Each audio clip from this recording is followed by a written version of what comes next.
first day back. It's time to go home. We have plenty of chairs, but there are some changes to the agenda and some addenda which will ask. Why are they second? Superintendent.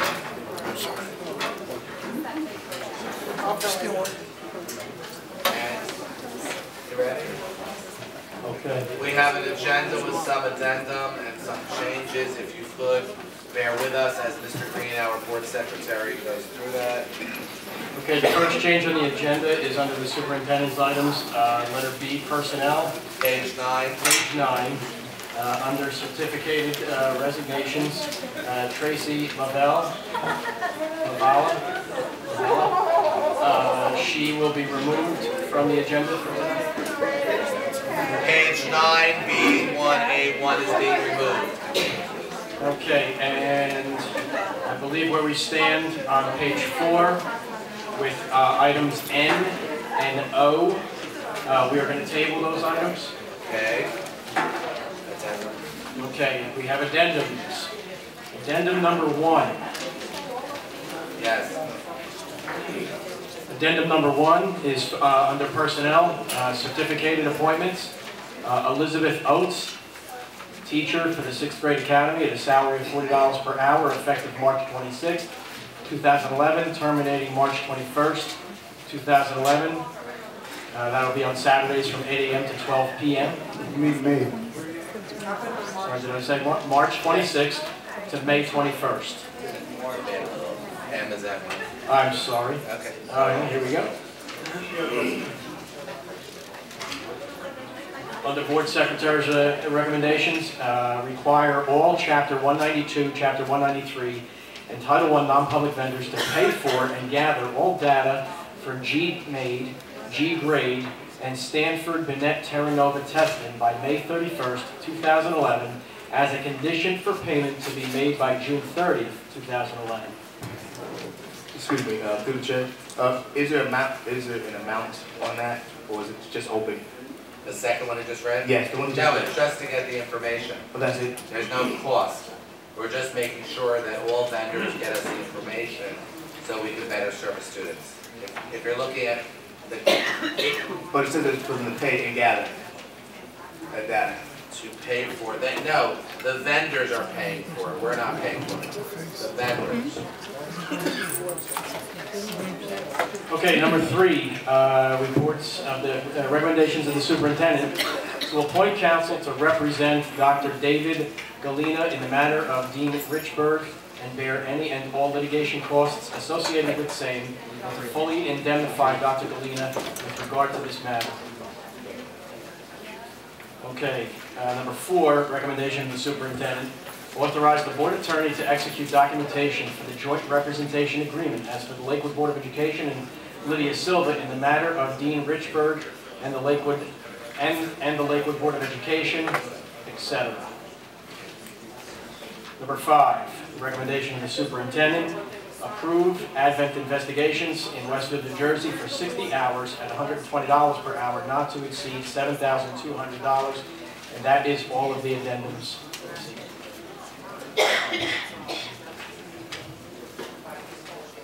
Through the chair. Any discussion? I have a question. When you, in the addendum it says it will indemnify if there's a $5 million judgment against the doctor who is a consultant, are we going to be responsible? What you could do is put a cap on that, sir, which I suggested earlier. Yes, but I didn't hear that suggestion in the addendum. So what would you suggest the cap to be? I agree with my associate at the end. I'm overhearing it. Mr. Seidler, did you have a number? I said $10,000. All right. Is that a fair amount, or is that? I would be engaging in speculation, but you could start. You could at this point that would be a number. I don't know where he got that number from. I don't want to say he's right or wrong, but that could be a number. Yeah. Okay, so that's now adjusted to read at that cap. Okay, number 4, adjusted to read, capped at $10,000. Is the agenda in discussion now? Yeah, well, it has to be voted on. There's no motion as of yet. Is there a motion for the agenda? Are you reading all the addendums? We just read all the Every agendas. one of them? No, we just numbered them and read them. Okay. So is there a motion to move forward the agenda as amended with the addendum? Motion. There's a motion by Mr. Grunhut. Is there a second? That- There's a second by Ms. Ada Gonzalez. Okay, so I have a couple of things. Now you are able to have discussion pursuant to Robert's rule. Through the chair. Yes. Okay. I would like to take, again, this is your motion, but I would like to point out to the board that on page 4, item N, this is the second time he's asking for an increase. I would also like to point out that items N, the first half of item N, and item O, both were discussed that they should be tabled. Okay, then on page 7, item 13, approve vacamus for student support services. I'm not sure if anybody read their budget, but about 60% goes to administration, and only about 40% goes for children. The budget's not on the agenda, but it was here. And then on page 12, 3, 4, and 6, these are all people who resigned recently. Page 12, 3, 4, and 6. People who resigned recently. Page 12, 3, 4, and 6. Is that Michael Cutilio, James Doherty, and Judy O'Becker? No, I'll leave the start. Yeah, go to that. 3, 4, and 6. The teachers who they're replacing, they resigned. They were. Well, number 3, if I may, Jennifer Clearwaters has gone to another district to become a director of guidance. So that would be 3. Ms. Silva or Deborah can answer 4 and 6.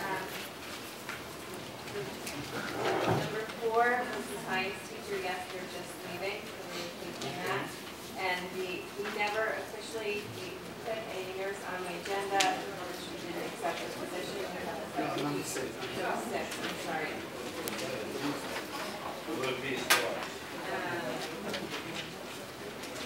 Yes, this is a Spanish teacher.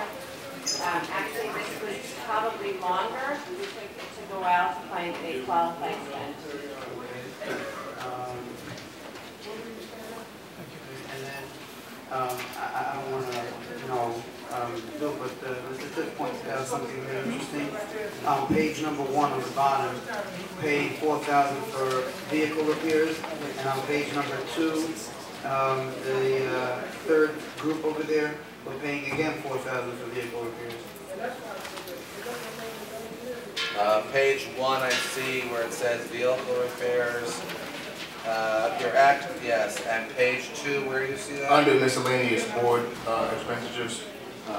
There it is, district vehicle repairs? Yes. We have 4,000 twice. Is that- No, that is correct. And yes, we do have 4,000 twice, and that is correct. We needed to transfer the money in twice.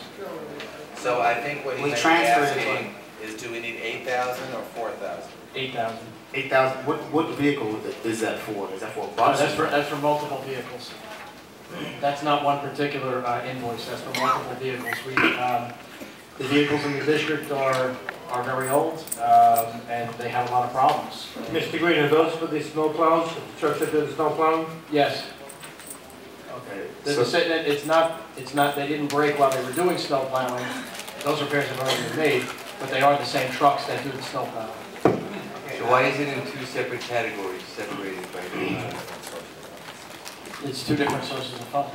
So some of them are snowplows and the others are just regular district vehicles? Or? No, they're all district vehicles, but But some of the repairs may need to be snowplow related. Copy. correct. Okay. Yes.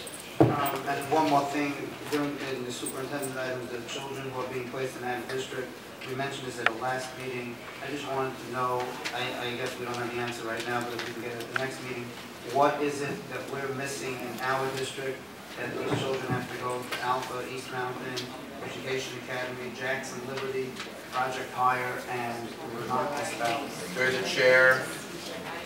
Through the chair. Yes. Through the chair here. Yes.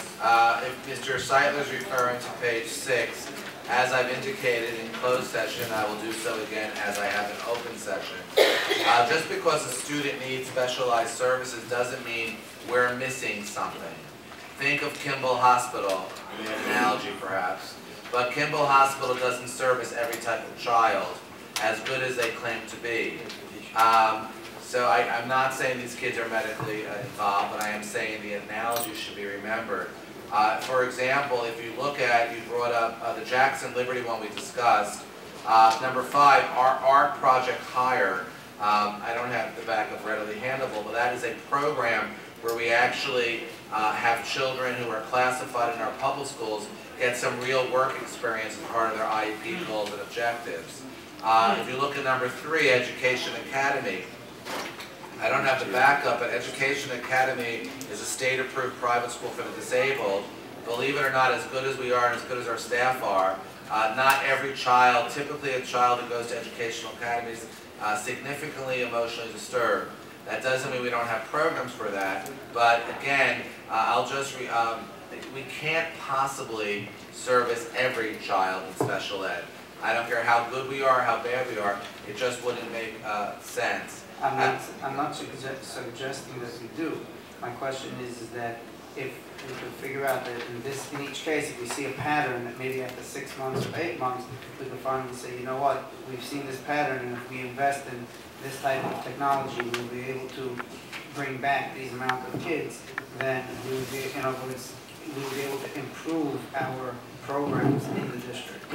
Through the chair, we did discuss in previous meetings about putting a rationale for out-of-district placements or rationale for certain IEPs, but certain board members were against it for whatever reasons, even though we don't list names on the agendas, but there were certain privacy issues, so it's hard to detect that pattern if we can have the rationale next. Well, let me help you out. For example, the ARC program is a program that provides transition school-to-work vocational services of job development, job placement, and on-site job coaching for a student at the high school. Many districts use Project Higher. I'm not saying we could not create a program. But if we had the rationale, we could see, if it comes up multiple times, we could see which programs we would need for our own district. Well, I would assume, but I shouldn't assume, that I believe you met with the special ed director, and she had a chart on her wall. That would be something, hopefully, she and her staff are doing, keeping track of, because these restricted environment rationale, which is federal and state law, requires us to look at those things. But there are ways we could perhaps look at this in the future. But I just want to make it clear, whether this is politically correct or not, I don't care, that not every student, as good as we are, and we have made, let's be candid, we all know this, we have made great strides in our special ed program. I want to remind you, we have one of the highest graduation rates in Ocean County of special ed children in the high school. That is something that only a few years ago we could not brag about. We've also, thanks to the involvement of all parties, we've created the Early Learning Center, where for certain children that's now an option. But you are absolutely correct, we should look at it, would be the responsible thing to look at, where, why, and where. But again, I don't want to mislead anyone, not every child will be or can be served in Lakewood schools or Jackson schools or Marlboro schools or whatever schools, because if they could, I'd be out of business sitting all these places. But more importantly, it just doesn't make sense. When you need specialized care, you don't go to Kimball, even though they have doctors, beds, and nurses there.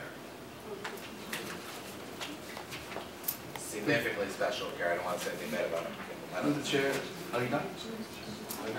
I didn't start yet, but through the chair, I'm not sure why we're having this discussion for 15 minutes of importance. If somebody needs special, I think we'll agree if somebody needs special help, we don't have in the district. We're just asking what we don't have, and then we're having the 15-minute lecture that if we don't have, we have to send. We all agree that if you don't have certain services, you do have to go and send out of district in a less restrictive environment. The question is, in this specific cases, what is deficient with our district? That's all. So, the lecture was all of 6 minutes, and in all due respect to you, the word deficient is an inappropriate word. Just because we can't service a certain child doesn't mean we're deficient. It merely means that they have specialized needs that can't necessarily be met here at this time. One other thing, Lydia would like to address Mr. Seidler's comments about 60/40 with cameras. I have the list of the personnel that's provided by Bahamas, and one of the things that I want everyone to know is that this will enable the high school, as part of their reformation, to address the needs of the most disenfranchised children. This is the 10% of our children that for a variety of reasons are not connecting to schools. One of the things, and I've worked with Bahamas for the last 15, 20 years, when I was in New York as a principal, when I was in Newark as an assistant principal, and now, one of the things that they are able to do that hopefully in the future, we will be able to incorporate and have as an integral part of the high school. Right now, what they're providing, they have a program facilitator who works directly with kids. They have an outreach worker which deals with, and that's all under what you indicated was administrative, but we have an outreach worker, we have a weekend program coordinator, and we have a cook. One of the things that we teach that they teach the children is life skills that sometimes they don't get for a variety of reasons in the course of their development. And then, of course, we have transportation, we have food, because we do take them up to West Milford, where they are they have the opportunity to be in 300 acres.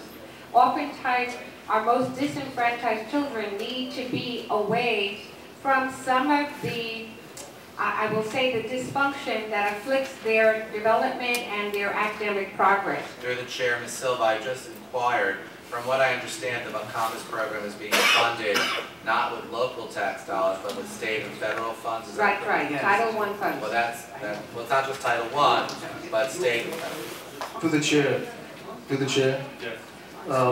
Ms. Silva, Ms. Silva? I'm sorry, yes? this is not the first year this program is going to affect, correct?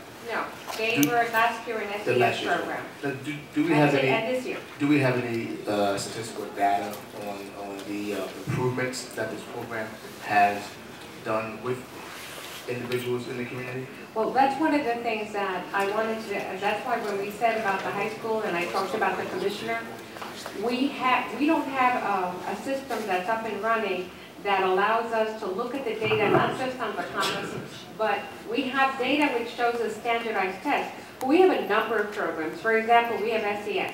And one of my pet peeves is that we don't have the wherewithal to say, okay, the children have gone through this SES program A, B, and SES program Z. We should be able to look at their test scores pre and post and be able to disaggregate to see which programs are good. That's why I'm looking forward to the support that the State Education Department can give us in order to train our people to use real time to be able to do that. That's what I'd like to do. I am looking this year to start that in the next school year so we can look at every program that we have and then determine whether or not did it suit the needs of our kids or did it, and then we eliminate based on data. So I can tell you from personal experience with students that I have seen, but it's soft data. I can give you a survey, I can tell you about the parents, but in terms of looking at the test scores, we haven't done that this year. We haven't done it for any SES.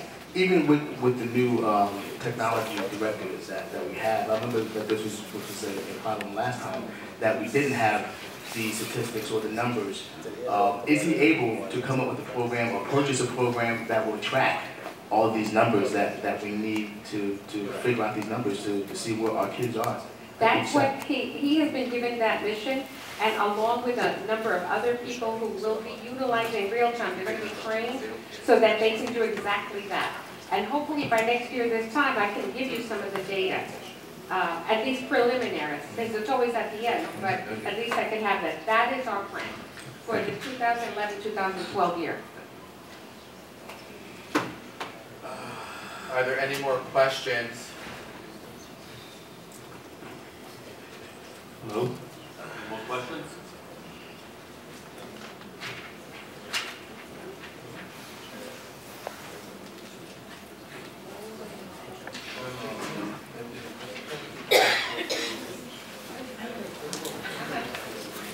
Okay, here none. We're just waiting for the BA, Mr. President, for a second.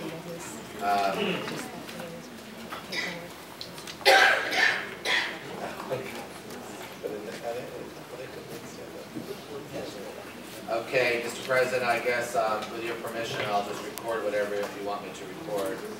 Oh, here none, so just roll call. Okay, this is on the agenda as amended with the amendments. Mr. Fink. I vote yes for the agenda, except item 4, I'm sorry, M on page 4. Page 4M. I want a table on page 4. Okay, already? Then that is my only no. All right, so it's yes except for page 4M. Correct. No, M like Mary. M as in Michael. Mrs. Gonzalez. Yes. Mrs. Micchio. Yes. Mr. Seitler. Yes, except for page 4, item M. I just have one question. Was the work done already on letter N? I'll wait for the BA to respond to that. Mr. Silver. No to page 4M and number 13. So yes, except for page 4M. I'm sorry, yes, except no to page 4M and number 13, either 7 or 8. What is number 13? On mine, it's 8. Okay, so page 8, number 13. Mr. Tift. Yes to the agenda, no on page 4, letter M as well. Mr. Zlatkin. Yes, except I just want to make sure that the two things, two addendum, the busing and with the table building? Yes. Yes, sir. So everything, yes, except Page 4M by chance? no. Okay. So yes on everything? Is that what he said? Mr. Ostreicher. Yes, as amended. Okay, and Mr. Grunwald. Yeah, the answer is yes. I just have a question. If there's a credible report has been provided. Before you ask that, can I have 1 second? Oh, yes. I'm 1, sorry. 2, You want? 3, 4, 5, 6. There are 9 members here this evening. And it appears 1, 2, 3. Micchio. Ms. Micchio, did you vote? I have it, yes, Ms. Micchio, you I voted? voted yes, no on him. Oh, no on him. Okay, so we have 1, 2. Well, so everything passes if I do this right, except for Also, page can I amend my 4M. Okay. Can I make a motion to, I just found out what I wanted to vote against. So you would need a motion to Motion amend? to change the vote. Okay, all in favor? You need a second first, I'll second. I thought you already did, sorry. Okay, Mr. Seconded. Page 7, item 13. Page 7, item 13, you are voting what? No. Okay. Could you provide an explanation? Page 8. Page 8. Could somebody provide an What- explanation? Excuse me 1 second. What page number is it? Number 7, item 13. Page 7, item 13. On the old version, on the new version, it's on page 8. Page 8, number 13. I assume this is the Bacamas thing? Why? Why? Did you say why? He doesn't have to say why. I'm asking if he wants to. Through the chair, Ms. Silver, maybe you could shed some light on this, on the retreats, the students that went there during the past year with that SES programs. Were they, what? On the retreats? They're not, that's part of. Were there any incidents or everyone came back? Oh, yes. Nobody got injured, any injuries, extensive injuries? I am not aware of any injuries or any incidences with regard to Bahamas. Are you? No, I'm just asking. No, I didn't hear your presentation. I just said that this whole everything is geared towards the top achieving children, the middle children, but very few programs are effective in addressing the needs of our most disenfranchised children. The children that, if we don't address their needs, they add to our dropout rate.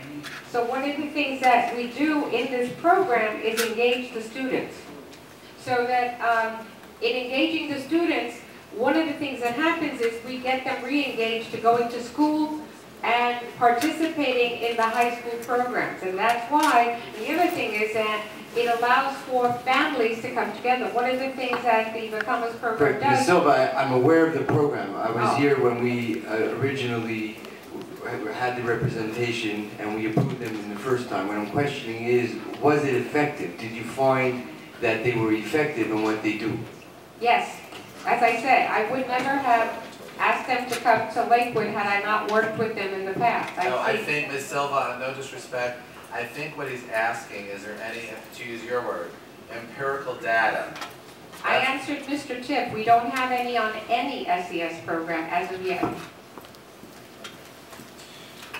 So to the best of your knowledge, there's no incidents of injury of any type that happened at that place. You know what, the director is here. Can we ask him? I don't recall any problems, but do you want me to ask him? Yes. Mr. Wilson? Yeah, now I can speak. Okay, so to the question of have we had any incidents as far as injuries or anything like that? No. Our kids misbehave. They argue, but as far as getting hurt, no. We've been... Have there been any allegation? We're not saying they were. No. Not to the best of our knowledge. Mr. Wilson? Yes. I'm here. Go ahead. What is the success rate of your program as far as reaching Well, out to... before you ask the success rate, I would assume you want to know what the criteria for success is. Yeah, that would help too. When we look at a student population, we're looking at kids that are underperforming for the most part through behavior and come in class or not doing what they're supposed to be doing. Our work focuses on getting the kids reintegrated back into the classroom so that they can focus and do what they need to do. As far as a success rate in the classroom, every child that comes through our program and is given the opportunity to experience what we're allowed to get them through as far as recognizing their own work in behavior has remained in the classroom, hasn't been suspended since they've been with us, across the board.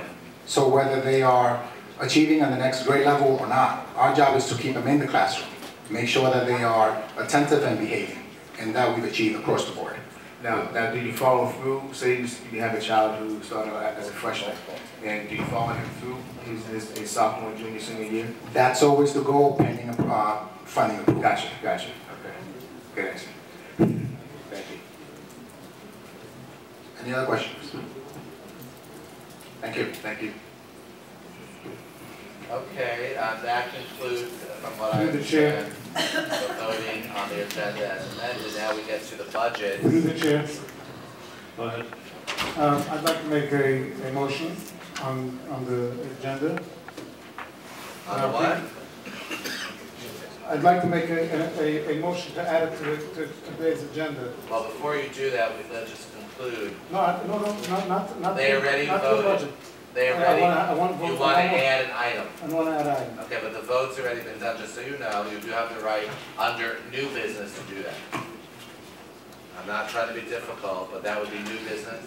No, as part of, as another item in the agenda. Is it on the It's agenda? not on the agenda. I want to add as another item to the agenda. And we can vote it individually. Okay.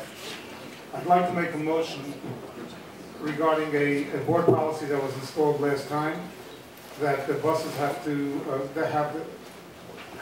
allow the buses to go up to 1 hour and a few minutes for a child to be on the bus going and coming home from school. I'd like to make a motion for a first reading to reinstall the old policy of 45 minutes. Since that vote last time, I've gotten numerous phone calls from many parents, from both public and private, concerned about the issue that I have delineated during our conversation pertaining to that vote. I'd like to make a motion so that we can go back to the previous policy of 45 minutes. One of the interesting points was that even with the policy being at 45 minutes, buses still took an hour to an hour and 20 minutes in some cases to bring home children. If we're going to give them an hour to an hour and 5 minutes, it'll take 2 hours to get the kids home. So with that in mind, I'd like to reinstall and ask my fellow board members to approve to go back to the previous policy. Through the chair, Yes. I'd like to see or hear what the bus director or coordinator thinks about that and how much of an impact it will have. Through the chair, there's no second yet. I'm sorry.